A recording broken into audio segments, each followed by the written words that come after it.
socials are beautiful. The streaming is lovely. But you still want the streets. If it's that type of record, you still need it played in the club. You still need it on these mixtapes. You still need the DJs playing it in their mix shows. You still need these relationships. Even more importantly, what about when you don't have a breakout record? All right, before we get into this interview, want to appreciate y'all for watching the podcast week to week. And we wanted to do something special. Had a really great interview with a guy by the name of TJ Chapman years ago before we even started the podcast. And we wanted to make sure you guys have seen it because he's the manager of B.O.B. Trap Beckham. I'm talking about There for Beautiful Girls. I mean, plaque after plaque after plaque, platinum records. And this guy gave the game on what it's like to manage an artist at that level, to help grow artists to that level, and what it really looks like to market for true success. So you're going to enjoy this interview, and I appreciate you hopping in to see it. But I'm going to go ahead and let some of y'all know. Corey's not in this episode. So if you're watching on YouTube, go ahead and comment, where is Corey? Where is Corey? Check out this episode. What's up, everybody? Once again, it's Brand Man Sean. And today, as you can see, once again, I got a very special guest for you guys. This is TJ Chapman, my bad. Goes by TJ's DJs on Instagram. He's manager currently for Trap Beckham and B.O.B. This man's he's been in the game for a minute, so there's a wealth of knowledge. So I'm just going to get right into the interview, and you'll be able to learn some more about his credibility as things go. But trust me, there's going to be a lot of value out of this one. First and foremost, hey, thank you, TJ, for even doing this in first place. No, I appreciate you, man. I was wondering if I was going to get a call. I seen all the others. I was like, well, dang, what about your boy? And so it's just ironic, how we connected and everything. So I appreciate you reaching out. I definitely watch what you do, and I know a lot of my peers like what you do. So I'm glad to be on with you. So, hey, man, it's an honor to hear that, man. Like just to like get into things, right? You're a manager. You're successful by so many people's standards right now, but how did you start in the game? Did you come in as a manager? Did you even know you want to do music? Where'd that come from? I mean, I came in as a DJ. I started DJing when I was in junior high school, and then ended up going to college in Florida. I'm from Detroit and Ohio, between Detroit and Canton, Ohio. So, and then I moved to Tallahassee to go to Florida A&M, FAMU, to go to college. And then that's where I met Kurt. I met him my first day at FAMU, actually. Okay. Yeah. So I've known him for 30 years. That's crazy. But so when I moved to FAM, I started DJing down here, and then it just went from me DJing house parties to DJing campus events and DJing the big fraternity and sorority events to DJing the clubs. And then next thing I know, I got asked to come on the road and DJ with an artist named Beatmaster Clay D, who was like a Florida legend, Miami bass legend. And it just went from me being his road DJ to his road manager to his manager. And I always wanted to be in business, and I love DJing and I love music, but I wanted to be on the business side of things. I moved to Tallahassee to go to SBI, the School of Business at FAMU. So that was my whole goal anyway. But so it's just like figure out which business it was going to end up being. Mm-hmm. So how was it? What did you really learn from that first relationship and that first experience going out on the road and stuff like that? Hey, that's a funny question. I mean, I learned how to survive. I learned how to make it. I learned so much about being in the business and stuff that was required. But I tell you, the most important thing that I learned is, as a young person wanting to get in this music business, and so many of us had the same aspirations, and we're just hungry and eager, man. And this is a business where people will take advantage of you so bad. Yeah. And so the most important thing that I learned is, everybody ain't as nice as they seem. Everything ain't necessarily good. The looks good ain't good. and you have to figure out how to pick and choose and deal with those situations. Because being so eager and being so hungry and just wanting to get on and just wanting to be liked, man, people gonna take advantage of you. And I definitely got taken advantage of. You know, no names necessary, but is it possible for you to maybe share one of those particular experiences where you were looking back and you're like, man, if I was thinking differently, it wasn't so in the bright-eyed young phase, I would have never did that? I mean, something as simple as there being is a historic event that started here in Tallahassee. It was Kappa Luau. It was an annual event. It grew to, I mean, man, craziness. But the first Kappa Luau, the person I was working with uh, worked it out with the Kappas and everything. So, you know, they were going to DJ the luau, provide the sound for the performances and the DJ, and then they were doing the after party and renting out the venue. And so, me being Mr. Helpful Henry, and wanting to help everybody, you know, I let this person talk me into, first off, renting all the sound equipment and putting it in my name for the event. I just wanted to be down. And so it's like, shoot, anything that I could do to be down and get cool, then that's what I was trying to do. I didn't think about the other stuff. And so I rented all the sound equipment that everybody used for the performances, that it was used for the DJ. I rented out the club for the after party, and everything. And I tell you, man, I got jerked over. I never seen none of that money back. Golly.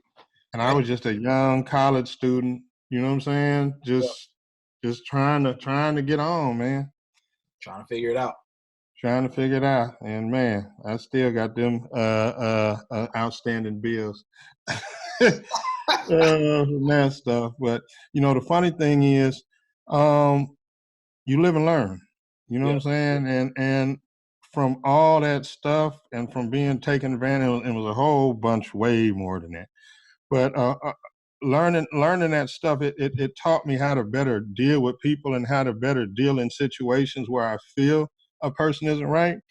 You know, you don't necessarily have to say something just because you see it. When all situations, always understand what is it that you want to achieve from this relationship or what you want to get out of this relationship or business venture or partnership or whatever it is. And if for whatever reason you realize that those people ain't necessarily right and they are trying to take advantage or get over on you, you know, as long as you realize it and can see it, you can still use the situation to your advantage and you can play it against them. When you don't say nothing, they get more and more careless with it because they don't think that you're smart enough to figure anything out. And so I've used plenty of situations to my benefit that I knew wasn't right for me just because I knew what I was dealing with going in and what I wanted to achieve and get out of it. So that's like really looking at situations where, you know, we look at fame or capital gain. Those are like the two main measurements that people look at. But you're saying, you know, it might be a scenario that might not be great financially or a good look, Right. quote unquote, but there's some way that you see it could benefit you, whether it's a relationship or whether it's just knowledge that you learn, something like that. Or to put you in position to make that next move or whatever it is. You know, at the end of the day, you got to remember it's really a game of chess. And you got to be strategic with all your moves. I mean, man, we've played chess so many times, not even in this situation, just in situations with the labels and everything else. But like you got to be really smart and you got to think a lot of this stuff out and understand how it works so you can best benefit. So, I mean, when I hear something like that and being able to take advantage of those situations on the way that might not look good in the short term, you really have to understand what your goal is, your greater goal is to even do something like that, right? You got to see the big picture, and I tell you that's the biggest problem a great majority have. They so small-minded and short-sighted that they don't see it. They don't even understand what the big picture is. They're so caught up in perception and how they perceive things to be from what they think other people are doing that they're just so wrong and misguided to begin with.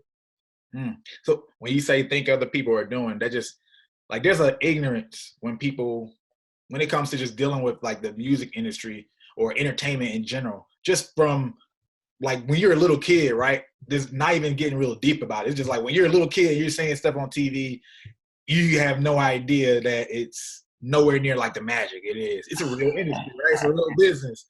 So like, what was a moment that or what are some of the bigger moments for you when it came to you like realizing like, oh, this is how this shit really works?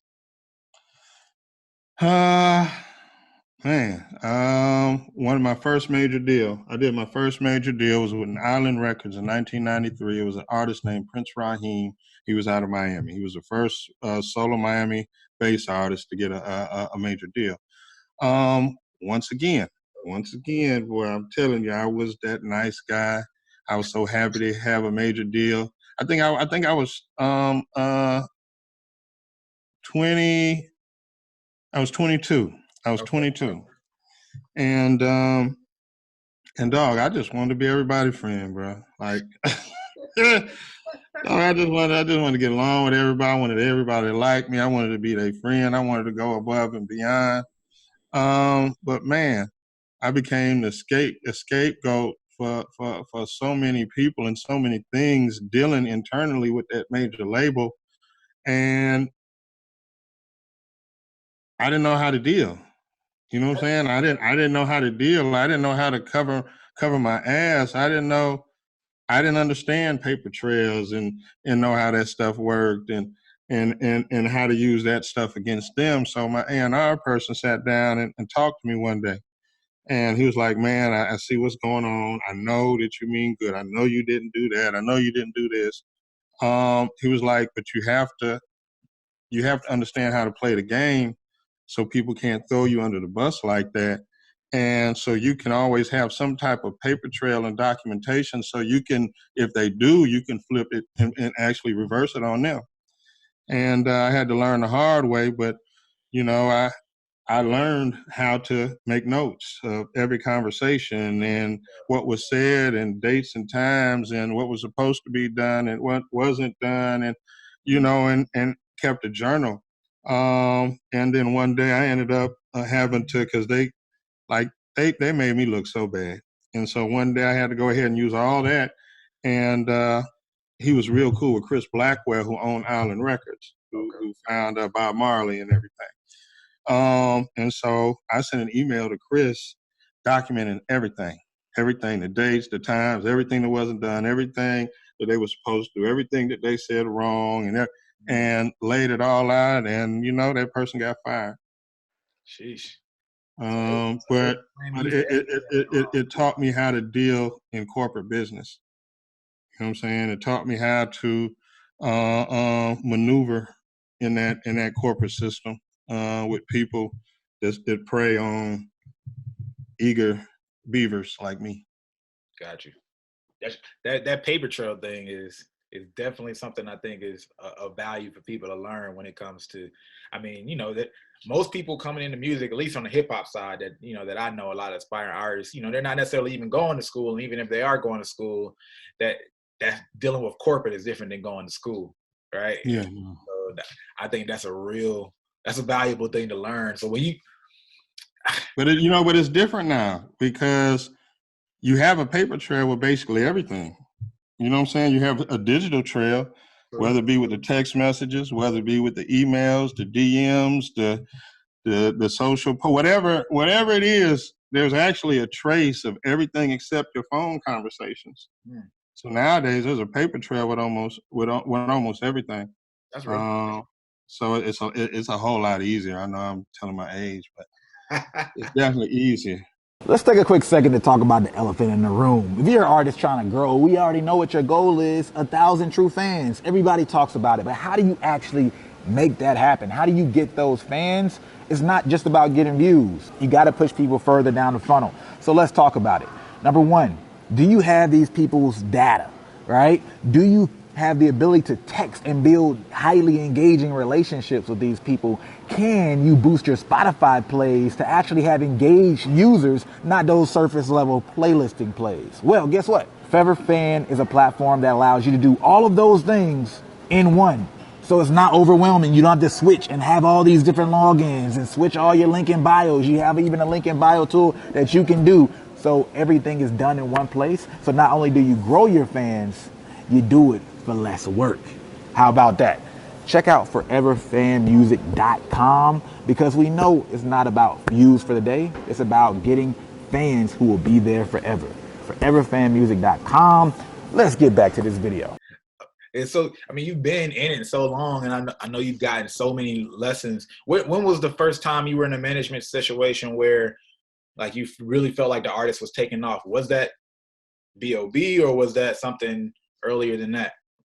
I mean, the first time that I was my first situation in management where the artist was really, I mean, all my artists did well. You know, they were more regional, my early on artists. As a matter of fact, the first dude that I ever managed, he's big time nowadays. He goes by the name of Rob Hardy. Him and Will Packer started a company called Rainforest Productions here in Tallahassee, Florida. And Will Packer was a DJ in TJ's DJ's record pool. He was a DJ on the radio station here at FAMU 90.5. But yeah, Rob was the first dude that I ever managed. Now he's a director and all that stuff. Yeah. Him and Will killed the game. And I don't know where I was going and why I even said that. But talking about manager, ask me the question again. Well, yeah, just a good way to say it is, when was the first time you really felt like you were winning and killing it in one of your management situations? Well, the first time I felt like I was winning and killing it was with B.O.B. Okay, gotcha. You know, I never managed T-Pain. I tried to sign T-Pain to my label Wild Style back in the day. And then I tried to come in on the management side also later on, with his father, Brother Shaheed. But I just, broke the Sprung record on a regional national basis, and helped get him his deal, gave his music to the A&R person, Memphis, to sign him at Jive Records. But I didn't necessarily manage him. But that was my first breakout anything, and the world knew it. You know what I'm saying? And so I got so many things that came from my involvement and from everybody seeing and knowing what I did with that. But the first time of my actual management was Bob. But go ahead. Well, yeah, no, I'm glad you mentioned that, because, like, what does it take to break a record? I know it is different as far as, technologies change. A lot of things are always changing. Some things are subjective to the artist, all that stuff. But in general, like, what can you say as far as what you learned from breaking a record, and now you've been around several records that have broken? Shit, several. B.O.B. has 14 that are RIAA certified now. That's just one artist, brother. That's just one artist now. Plaques on the wall. I see an Australia plaque over there with 5 certifications. I see this Canada plaque with 8 certifications. We worldwide now. But yeah, my fault. Didn't mean to interrupt. It's just more than a couple. Hey, for sure. But yeah, I mean, okay. So, are we talking about in today's, with today's music, as far as how to break it today? Because it was different back in the day. Definitely, totally different back in the day. But today, what you say today, and maybe all right, how it's different. Okay. I mean, the biggest thing for me is it's like you got some people that come from the old school of working and setting up and breaking records, and then you have people that come from the new school that are more digital, social media driven, content influencer driven. For me, I like to use a combination of both, because when it comes to these songs, you don't know. I mean, you can have I mean, I got an awesome ear, and I can hear a record, and I can tell you what it is, but I don't always know what's going to connect with the people. You know what I'm saying? And so many times you have to figure out how to put the music out there and give it life to even see. So with breaking records nowadays, I mean, the quickest way is streaming. You know, getting on Spotify, getting on Tidal and Apple Music and all these various streaming platforms. And it's one thing to be there, but there's 100 millions, however many songs there besides yours. So now that you're there, people have to find you. So the best way for people to find you and discover you, and the best way for your music to spread when it comes to streaming, is playlisting. Getting on these various playlists. A lot of people get the playlist and stuff confused. They really don't understand it. They don't know what the word means.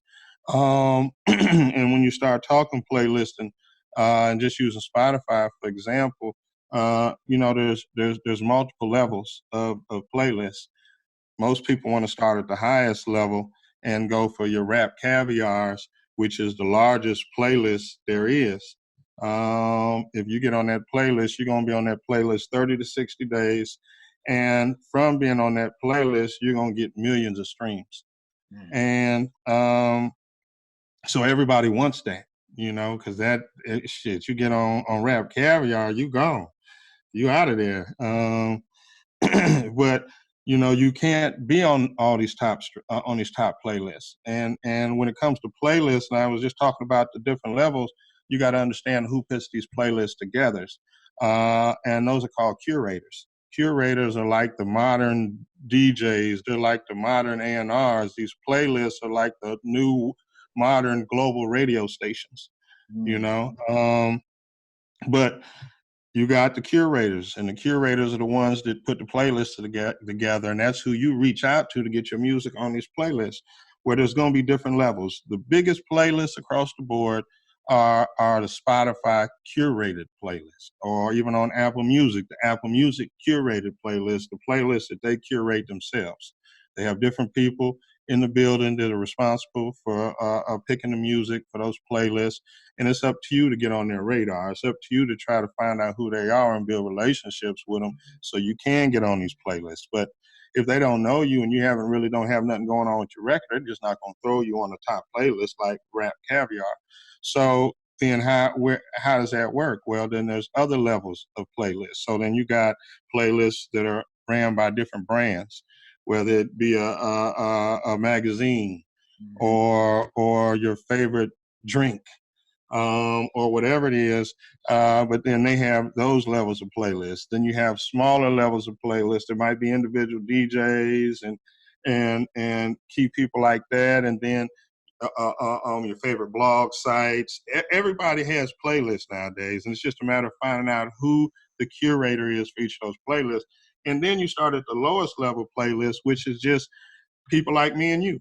You know what I'm saying? Your friends, your mom might have her little workout playlist that she adds her favorite songs to. Your dad might have his Saturday barbecue playlist that he puts the songs on whenever he's cooking out on Saturday. He's gonna run that playlist. But the lowest level are the easiest playlists for you to get on. But so many people neglect that, and they're so concerned with getting on these top playlists that they really don't stand a chance to get on right now to begin with. That they don't even try to get on the lower. And so the key is getting on these lower playlists, step into your friends, step into your family, step into all your followers, and getting them to add your music to their playlist. The personal playlist, that alone shows activity with your music, and that activity is seen by the Spotify algorithm. You know what I'm saying? And so when they start seeing activity, it's not a matter of the level, it's the activity. And when they start seeing the activity, you getting on these different playlists, then their algorithm is going to start adding you to playlists itself.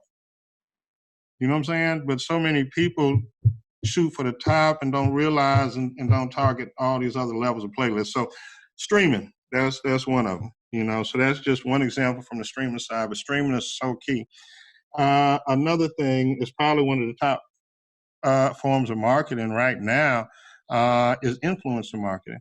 Everything is about the socials, you know, and I think fans, consumers, DJ, shoot, everybody has such a short attention span nowadays because of social media and everything just moves and comes so fast. I say everybody has ADD.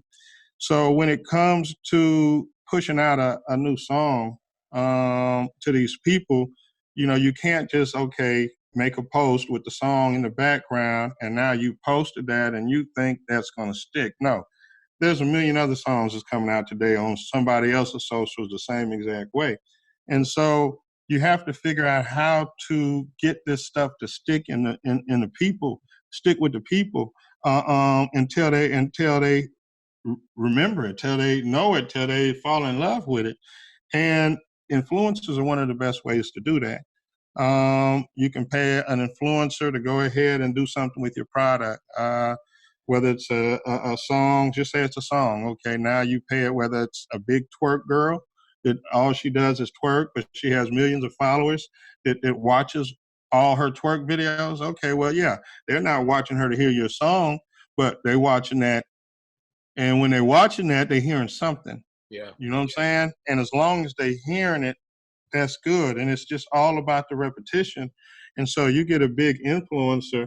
Okay, so we had a big influencer do something. He posted, but because he posted it, this person posted it. Next thing I know, it's on World Star. You know what I'm saying? So that influencer video had a good 10 million views. So all them views, they heard the song. They might not realize they're hearing the song. They might not realize what it is, but it's the repetition. It's getting them familiar. Okay, then now you have another influencer do something, you know, and then all of a sudden they hearing that same song again. I had an artist call me the other day, and he's a rapper now. He's a rapper. He's a street rapper. But he called me and rapped every word of my other artist, Trap Beckham's verse. And he knew it not because he tried to learn it. Yeah. But because there's so much activity going on the socials with that song in the background that he just automatically learned the words, not even trying. And that's what I'm talking about, the repetition. You know, so the influencers are really good. And it's a great way to break your records because it's getting it heard. And it's not requiring radio. It's not requiring the DJ to play it. And you get the right influencer to do it. You'll see everything grow. You'll see, okay, not only did that person get 10 plus million views, but the artist's Instagram followers shot up. Poof. You know what I'm saying? The stream spiked. Poof. And it's like, okay, there's a huge groundswell, all because this one person made a video. You know what I'm saying? And so all that stuff helps. So that's the influencer side. You're trying to figure out ways to keep people, keep putting your song, keep putting your product or your brand or whatever it is in front of people so they keep seeing it, they keep hearing it. Then another way, you know, is challenges. Because once again, with the social media, it's all about content. And back in the day, I could just post one video or one whatever, and people, it would stick with people. But nowadays, I can't. So if I'm releasing a single, I'm trying to figure out a way that I can have at least 3 weeks of content built up, so every day I can keep dropping something with that record, so they keep hearing it. And so that's content that I create. So now I'm jumping back to the challenges. The challenges are content with your music or whatever your product is. This is content generated by fans and users. This is content that you don't have to create. It's created for free. And so they're posting it on their stuff, or if they're using an app like Triller, which is great for challenges. It's Triller. Triller, like Triller. Yeah, and you see all these people make videos with Triller.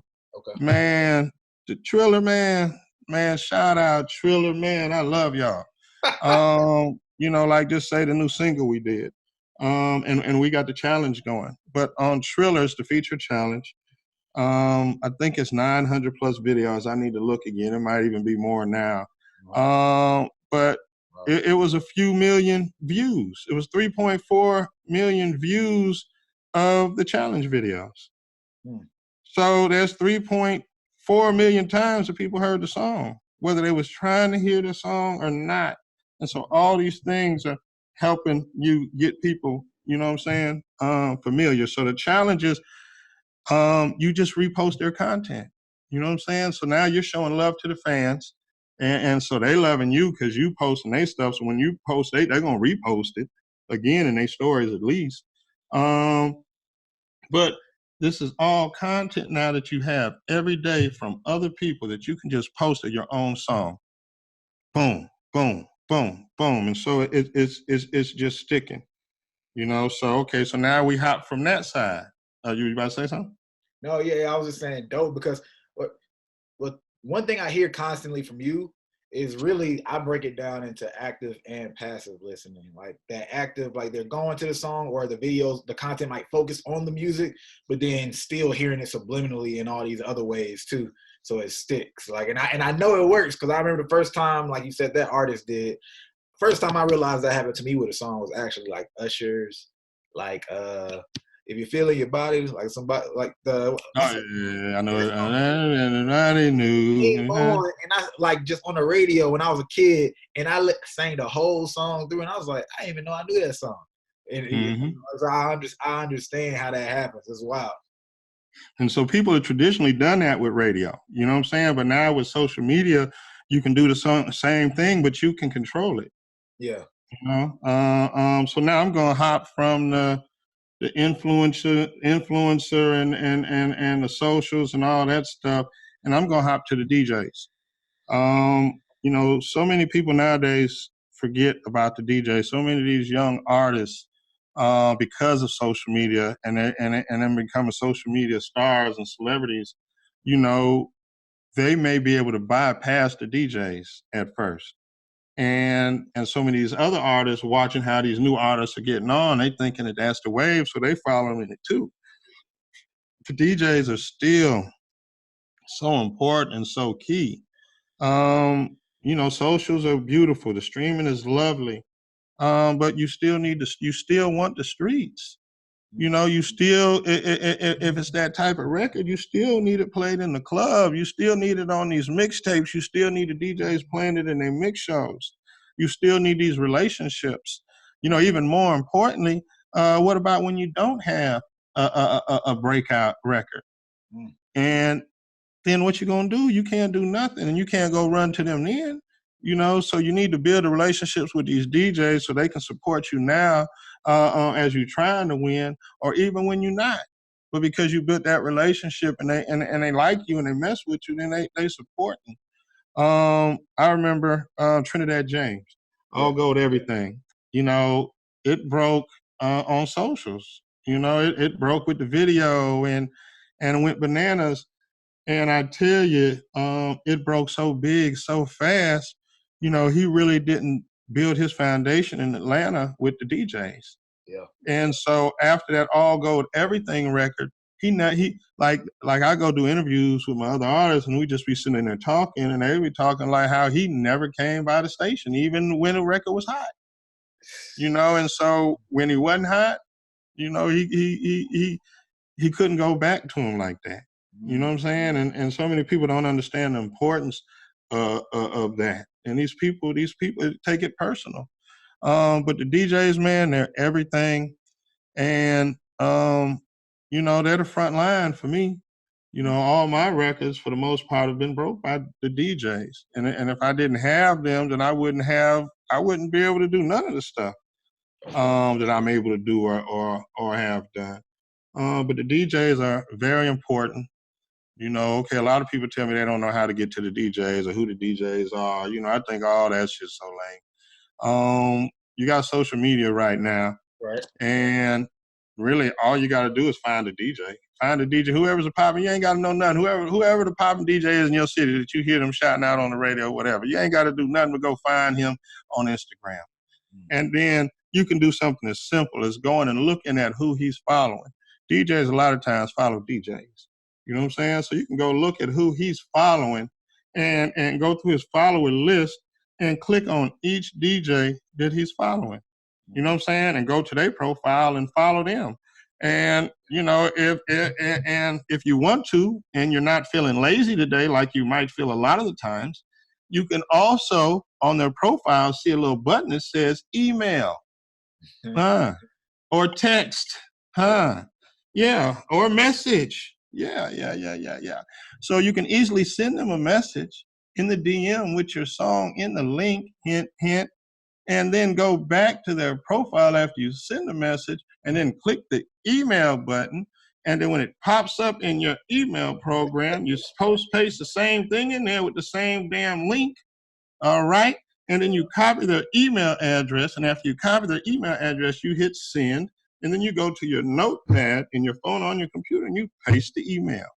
And you can do that for each one.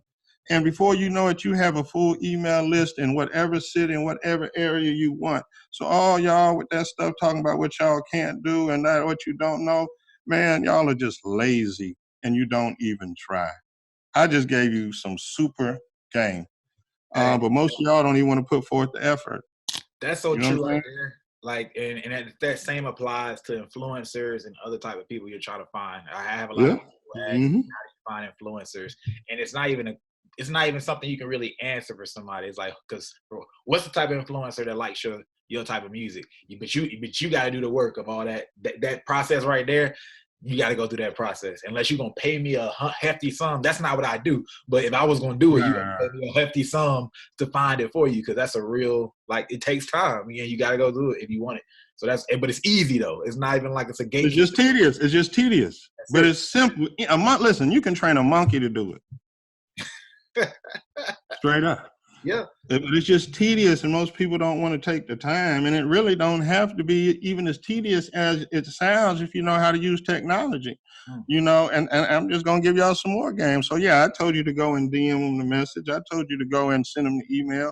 But did you realize that, if you have an iPhone, there's a thing called the little auto text thing, and so that whole little sentence or phrase that you're going to send them in the DM and in the email, you can create an auto text entry in your iPhone. You just go to general, then go to keyboard, then go to the text auto. I forgot what it's called in the text correction auto text, but then go in there and then you just put the phrase in and then just create an abbreviation, whether it's 2 letters.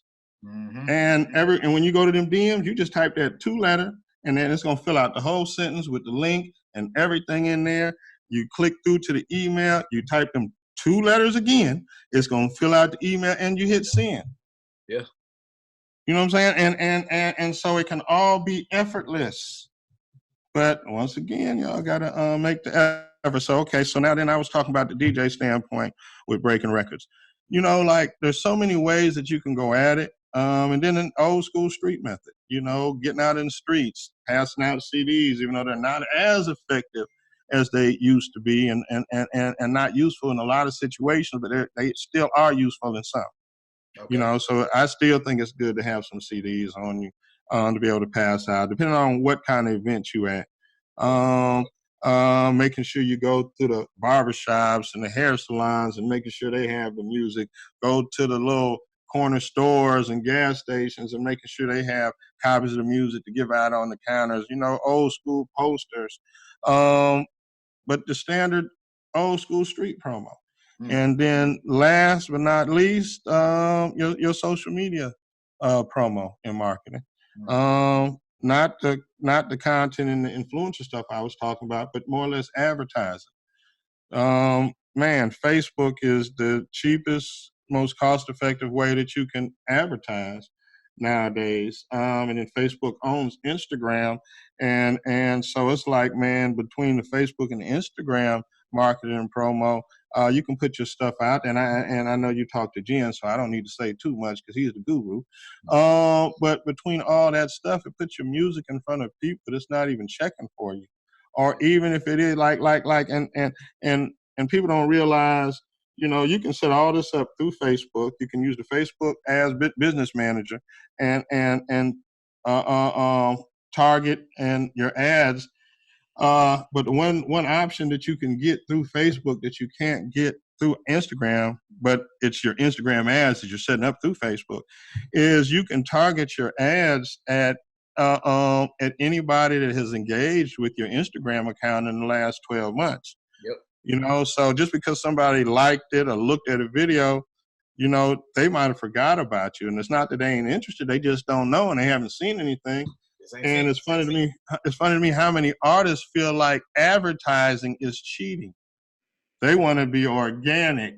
Man. And advertising isn't organic. Well, you know how crazy y'all sound, man. You think Apple says that when they drop a new damn iPhone? Yeah. Huh? Every brand. You think Atlantic says that with Cardi B? No, they put millions of dollars into the marketing to make sure they putting it in front of everybody. Yep. You know, but you have to put it in front of people so they can see it in the first place to make that decision whether or not they want to listen. Yep. And it just trips me out how they feel like it's cheating or it's not right. And man, that is business 101.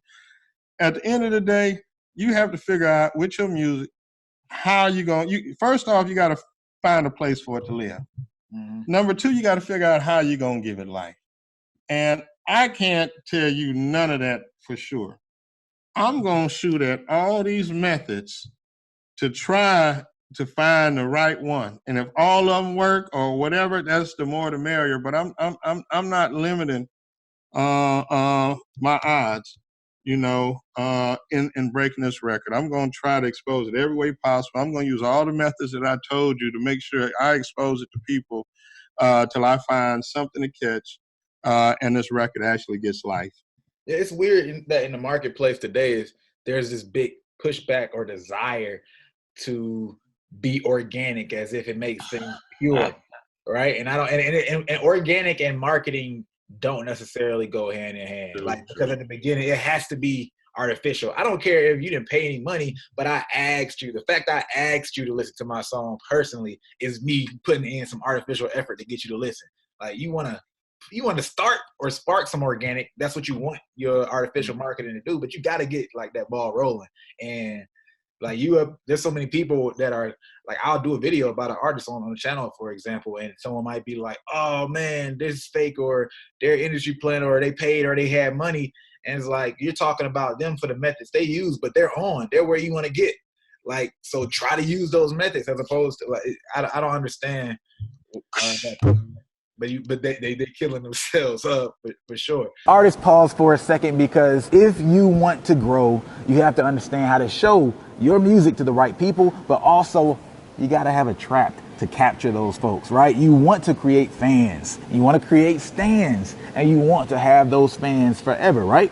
Well, to do that, you need to have a system in place. We have multiple growth systems that have been used to take artists to the Billboard charts, to take artists to the TikTok viral charts, the Spotify viral charts with their music. And if you want to check them out, they're free on NoLabelsNecessary.com. Check out NoLabelsNecessary.com if you want to get access to them while the network is still free. Hop in. With that being said, like, what mentality or what do you seek for when you look at an artist that you want to manage? Because, like, obviously, you manage B.O.B., right? And I would love to know even how you came onto his situation, because that situation is, like, unique for me, because it was the first artist that I got to see personally go from, like, he was just Bobby to me. He was a dude on the school bus. And then, you know, like, dropping out of school, all that stuff. I remember hearing that or seeing all that stuff. And then next thing you know, he, like, on TV for real and all that stuff. You know, like, how did that happen? And what made you actually want to manage him?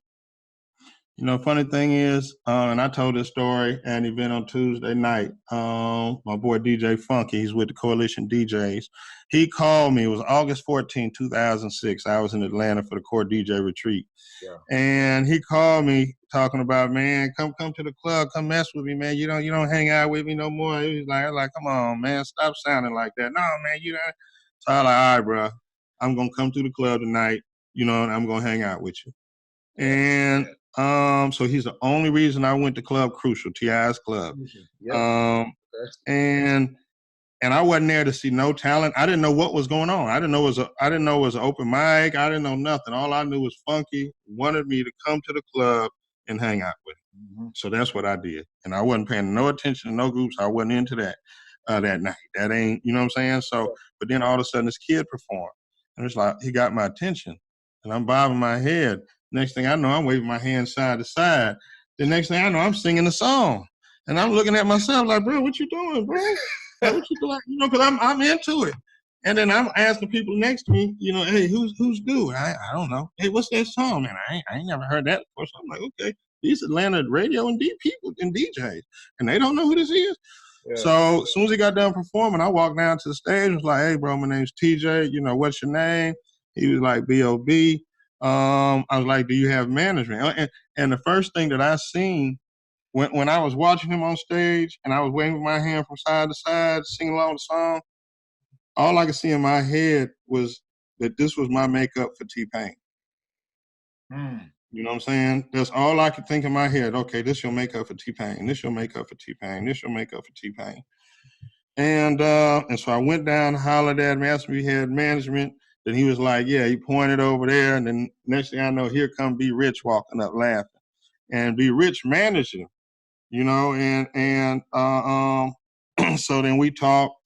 But I asked B Rich, why you laughing, man? He was like, why you laughing? He was like, man, why you like him now? You ain't never liked him before. And I was like, what you talking about? I ain't never seen the kid in my life, bro. And I ain't really like B Rich a whole lot either then. Cause he was funny. But and he was like, what you mean you ain't know him? Man, I used to send you his music. I even tried to pay you to work his rec. I'm like, dog, what are you talking about? He was like, man, he was part of the clinic. I was like, hold on. The clinic? He was like, yeah. I was like, bro, the clinic sucked. I ain't really like the clinic, dog. He used to try to pay me to work the clinic, promote the clinic, send email blasts out, whatever, anything that I would do for the clinic. But I didn't like the clinic. So I wouldn't take his money and I wouldn't do nothing. Yeah. So Bob left the clinic, and when I seen him, it was his first little solo performance as B.O.B., first time he performed Cloud9, and I just happened to be there in the building. And went down, talked to him. We all linked, partnered up. Week and a half later, taking meetings, label meetings with the majors. A month and a half later, October 3rd, 2006, his contract was signed with Atlantic Records. And it's been history ever since then. We're going on 13 years coming up in August.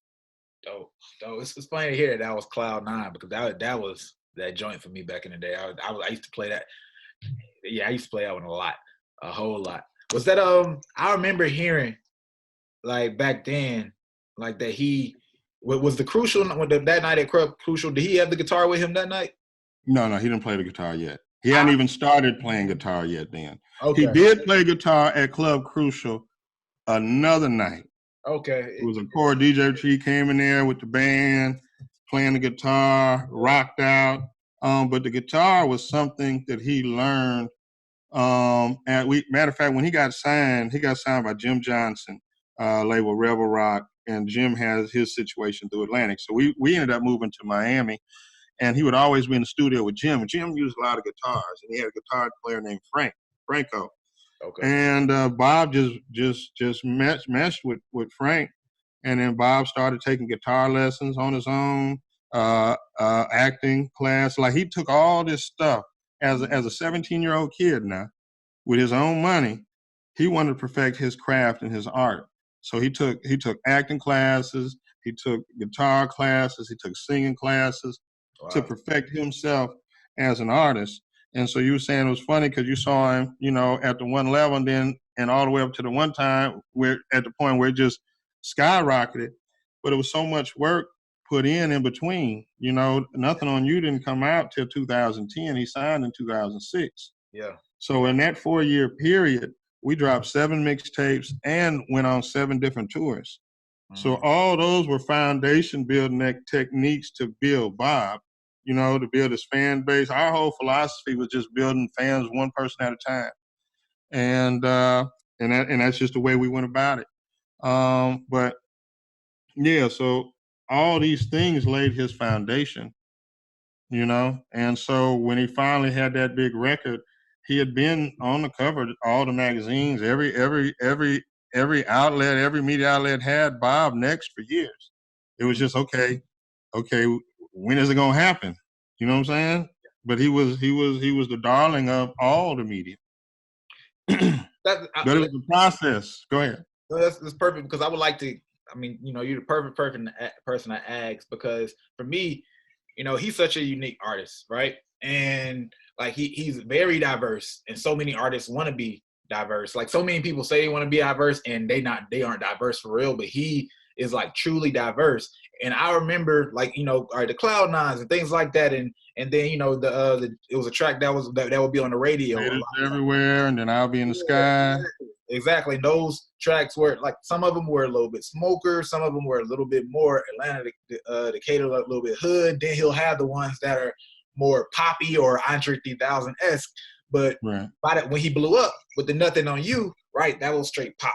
And what I saw, because I was just, you know, but it wasn't though. Well, if it wasn't Bruno voice on there, it could have been urban, and it went #1 urban. True, but like so it's just a universal sound. But go ahead. From a kid's perspective, and I'm just reading YouTube comments and stuff like that at the time. Like, and then you hear the airplanes and stuff like that.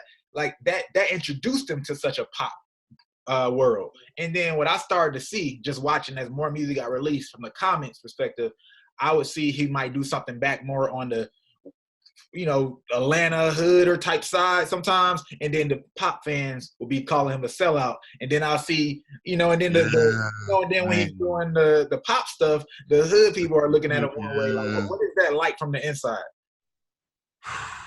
Dog, on some real shit right there. It's like as an artist, you work all your life to become a superstar. That's what you want. That's what you're working for. Bob come from the hood. You know what I'm saying? He don't come from no suburban night place or fam. You know, he come from Decatur. He come and that's how he grew up. It just so happened that he makes worldly music. Yeah. And so when he got on, he just made universal song. He never wanted to be a pop guy. You know what I'm saying? And really it don't even sit well with him. You know, a lot of people always wonder why, like, yo, man, you know, that's what every rapper aspires to be. But, you know, he wanted to be embraced by his people. And he just made really big music, and you know, it ended up becoming, it's a gift and a curse. Mm-hmm. Having all these different types of fans and being able to make all different kind of records, and having all this success, the fan base is so huge and so diverse, between the age groups to the cultures to everything. It's almost impossible for him to make something nowadays that's going to go well with everybody. And so then it you know, becomes something that you have to deal with, and people on the outside really don't get it, and they don't understand. And when you the artist, you just wanted to make records. Yeah. You never tried to, you know what I'm saying? Never tried to do the only poppy record that was on the album that was like, okay, damn, this thing is pop, too pop. Was Magic. You know, him with Rivers Cuomo. You know, it went double platinum. It might be triple now, but you know, that was the pop record. Yeah. We did Airplanes on BT with Keisha Cole singing it. You know what I'm saying? And so if you had Keisha on there over Haley, now that song has an urban feel. They were universal records of what they weren't. Pop. It was what was put on them that made them, it took them that route. Yeah. But yeah, but he never tried to do that, and so, you know, so it's been a gift and a curse, and to be honest, it's something that, you know, that he deals with, like, and it's crazy. It's crazy from a management standpoint to know no matter what he does and no matter how good it is, it don't matter. There's gonna be a segment of people that's gonna hate and bash, you know, and it's just like, wow, boy, that's just hard. It's weird. That's why I was asking, because I was so deep into it, and I would literally, because of hold on, before you say that, let me say this, because it just for an artist that gets confusing. You know what I'm saying? Okay, so you're making this sound, And then your fans start talking about, hold up, now you selling out and this and that and that, and this ain't what you're trying to be. So now you're trying to make something to please them. But when you do that, then you got these people over here now bashing you. And it's just like, okay, damn if I do, damn if I don't. That's exactly what I was actually about to say. I was saying. Well, go ahead, no. Okay, I know I interrupted. That was it. No, that was it. I was like, it was confusing me because I have a diverse type of music that I like because of just how I grew up. There would be so many different types from my dad, and so I could enjoy both sides. And then knowing the journey of where he came from and all that stuff, so I would be looking at comments. I'm like, bro, what do you mean, bro? What do you mean? But I always imagined that was a wild situation. And he came out with no drama, trying to make a point. Like, you know what I mean? Like there was so many, but yeah, I always wondered like how, like what that was. So that's why when I hear artists talk about being diverse, especially when it's truly diverse, like some people are stylistically diverse. You can do a lot, but you're still in this pocket. Like Tory Lanez, right? He's like, he can write and do anything, but it's stuff that he might write for people and do that stuff that's way outside the pocket. But as far as his music, he keeps it pretty much in a pocket, and it has similar or overlapping fan base. But like to just do it how Bobby did it, and he never came out with that rock album that I remember he was talking about. At least I didn't catch it. And he still got it. He got all that music, and he got a whole bunch of projects. That's all he does is record. So I imagine he makes music a lot. I just want to know for an artist, I definitely wanted to get your opinion and your insight, which you shared a lot, because I think artists don't know what it actually looks like. They hear the message of organic so much, and then they hear the message of it doesn't matter, just make what you want and you can be diverse. And consumers are not as trained for diverse music as you really think. Like they just aren't. They aren't. And they're not that receptive either. Yeah. It just is what it is. So, though I really appreciate that. Like, and with Track Beckham as well. Like, how did you come across his situation? What made you even decide to take on another artist? With Trap, it was funny because I was we had just finished a 43 city tour, I think it was, with B.O.B. Mm-hmm. And our last date of the tour was in Miami. Our last date of that tour was in Miami. And so everybody left. I was leaving to go home because it was the last day of the tour. But I wanted to unwind, so I didn't leave. I stayed an extra day in Miami. Everybody else was gone. I wanted to chill out after that, being on the road for 2 months and on a bus. And so I stayed. And so when I checked in my hotel, there were some guys over there, and I was looking at them. And one of them they had on Def Jam gear. And I was like, okay, damn, that's okay. Well, no, how they got that Def Jam gear? Because you just can't find Def Jam gear where you can just go buy it like that. Yeah. And so it's like, okay, but I know he don't look. I know he ain't on Def Jam. I ain't never heard of him. I know he ain't on Def Jam. So after I got my key, I started walking off, and then the person was like, yeah, I know we in the right hotel because Mr. Chapman in this one. And then I was like, oh, and I looked up, and I knew one of the guys with him. And he just started talking to me and started walking me to my room, told me they had just got signed by Def Jam, that it was Trap Beckham. And I was like, oh, damn, that's pretty cool. I was like, I didn't know dude like that. So after that, I just started watching his socials, because I was like, okay, well, damn, you know what? Respect for Def Jam's just coming and just picking up an artist, that I'm not familiar with like that. I was like, I like that.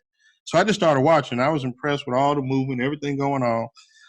So then one day I got a call from a friend of mine saying that the guy who Trap signed to wanted to meet with me. And so I met with him. Then I met with him in Atlanta. I ran into him in L.A., ran into him back in Atlanta again, in Jacksonville. So it was like, okay, well, damn, I keep running into him. We talked. He told me about the deal situation, and he needed somebody to come in and teach them, because they didn't know what they was doing. And so they needed somebody to come in to try to help get the situation straight with Def Jam, and as well as just guide Trap in the team, period. And when I went to hear the music, I was just like, okay, and I liked the sound. And I don't know why, I just felt like, maybe this dude has like the next sound. And the way I kept running into Stevie, it was like, okay, you know what? For some reason, I just feel like I'm supposed to do this. And I did. I'm a big believer in my gut. Yeah. I'm a big believer in vibes, on people and in situations. And I always go on my gut. I found just being in the industry and in life, the only times that I've been wrong is when I have went against it. And so I go off my gut, man. And, it just told me, hey, TJ, this is something you're supposed to do. And it's funny because everything's really coming together, and he's developing, and he's making great records, and so I'm actually really excited. But it was something that initially I did on faith. Okay, dope. Like, speaking of like the industry and being signed and things like that, what do you feel like the biggest difference is for both of these artists are signed, but this artist takes off. This one is in the industry and signed consistently with a situation, and they're surviving, they're doing well, but they aren't taking off. I mean, a lot of times it has to do with team. Team is everything, and I can't preach that enough to artists, man. And it's funny because I deal with man so many artists, bro. Like it's crazy, and I just give people advice and tips and tell them how to deal with situations. And so, man, it's crazy how many artists are in situations with bad management. And the whole reason their career isn't taking off is because their manager don't know what to do or how to do it. They may not be professional. They may not be good at dealing with people. They may not be good at just handling business, and it's so sad. And then when your management and your team isn't good, that's kind of a turnoff for the label. And it'll make them stop doing whatever it is they're doing, whether it's putting you out on the road, whether it's spending money. Like, what y'all gotta realize is these people, um, are inspired by your work ethic. And if you're not working and they don't see you out here trying and making things happen and doing things you need to do as an artist, you know what? They're not inspired or excited. And they're going to stop doing whatever it was they were doing and move on to the next artist it is, whether you realize what's going on or not. And so that can easily be one of the things your management and your team or lack thereof. Two, it can easily be your work ethic. Most of y'all don't want to work. Most of y'all feel like sitting in the studio all day, smoking, drinking, and doing whatever else it is you do is the grind. But really, if you have access to a studio, how hard is that to sit back in a chair and chill out and get drunk and high and, you know what I'm saying, get dances or whatever you got going on in that thing. And then more importantly, it might just be the music. I mean, can nothing make up for the lack of music, but then it's like I say that and I contradict myself because we're in a new age. And in this new age, to be honest with you, the music is secondary to the people actually liking you. And that's everything. And so back in the day, it was the music when it came to getting deals. Today, these labels are going after social media celebrities with tons of followers that are already pay attention to what they do and like what they do. So from the label standpoint, they know you already have some type of captive audience. So it's way easier for them to convert that captive audience to fans and tap into them and to their buying power, you know what I'm saying, than it is to try to just create all these new fans. And so that's what they're buying into. And then, even though there's a difference between followers and fans, you can convert those followers to fans, number one. And then even with the followers, you can attach a certain dollar amount per person, to just come up with what you can potentially generate. And that's how they look at these things. And they, like Atlantic is a built-in system, and so between Craig Common and Mike Herron, all they do is buy records. they buy records and they got a stockpile of records that they buy, beats, hooks. And when you come in, depending on the artist and what it is and the sound and style, they're going to go in that vault and pull out some of them hits they had stashed away, waiting for the right time to use them. You know, so once you already have a fan base, it's easy to give you the records and push you. It's harder when you have the music, but the people don't even find you cool. Interesting. That definitely makes sense, because from a company standpoint, right, if you already have your system, I could basically calculate based on your numbers what my system would do to you. Like, I know the multipliers that it'll create. Yeah. Interesting. Well, like, all right, so to change directions and kind of like close it out a little bit, really curious the fact that, I mean, you've had, you know, considerable success at what you do as a manager, right?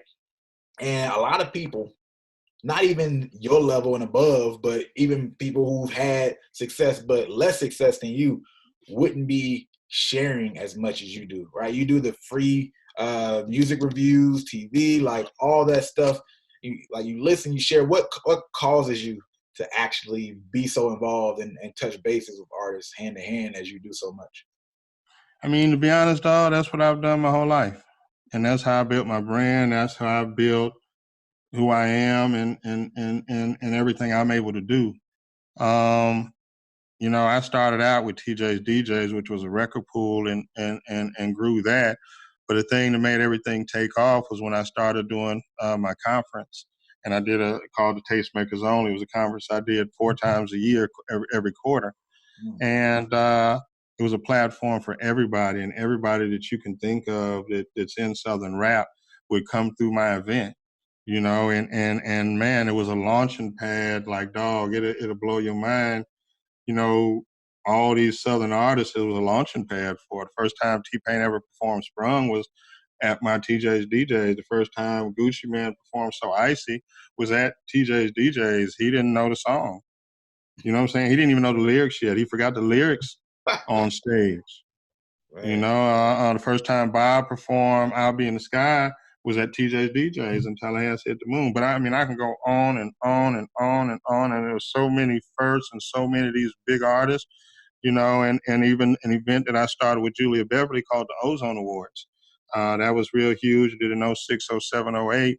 But these things was like the Ozone Awards was aired worldwide on the various MTV networks. You know, so it's like I've always had a platform for helping artists and using the platform and using the relationships and the people that I'm tapped into to help grow and break their music. And so I've always been giving. You know, we just didn't have social media. I wish we did back then. But like, I like to help people. I like to coach. Like, I like seeing people win, man. I like being involved. I like changing people's lives. I like creating stars. I like doing things that people say, you know, that I can't do. And this is just what I've always done, man. And I just want to see artists win. I'll give you another example. You know, I used to manage K Camp. I was with Camp and I was behind. I helped get him his deal with Interscope. And I was one of the executive producers on that Interscope release. But yeah, I was behind the Money Baby, to cut that bitch off, Comfortable, you know, all those records. And so I had met his mom when he was 16. She told me we became friends. Then one day she called me, told me she had a son. He rapped, asked if I give him feedback on his music. I was like, cool.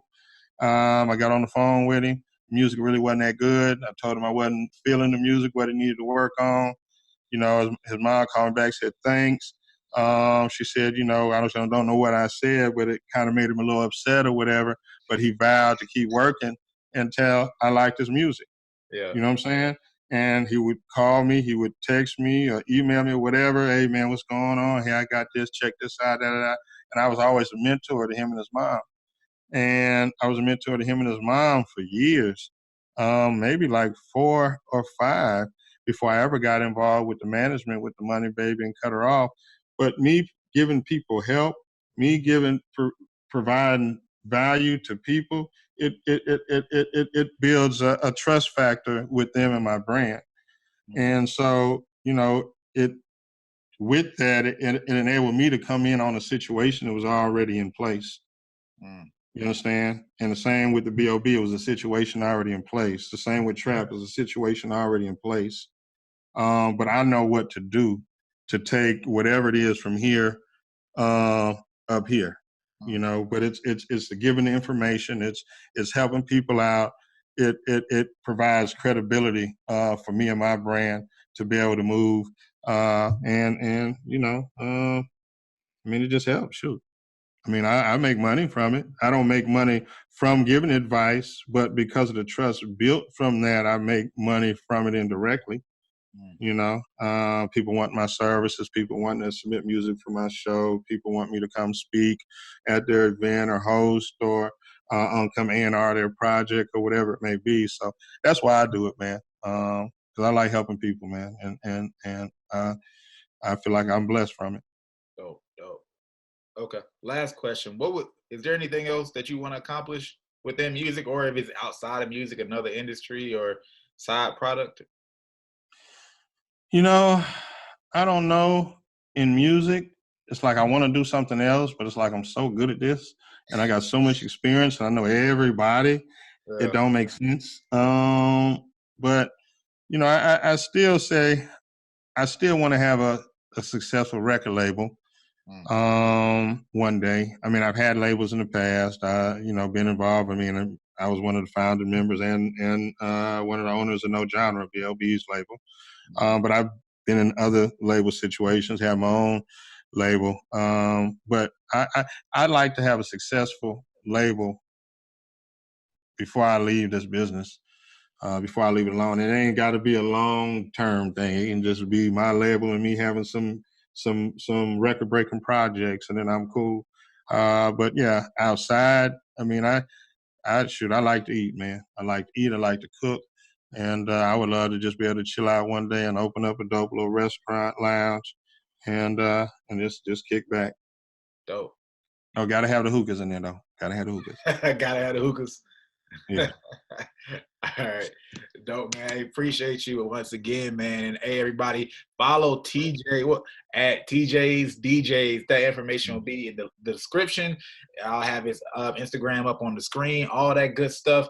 You already know who I am, Brandman Sean. Would love to know you guys' thoughts on the interview. Put it in the comment section below. If you like this video, go ahead, hit the like button. If you like it, might as well share it. And if you're not subscribed, you know what to do. Hit that subscribe button.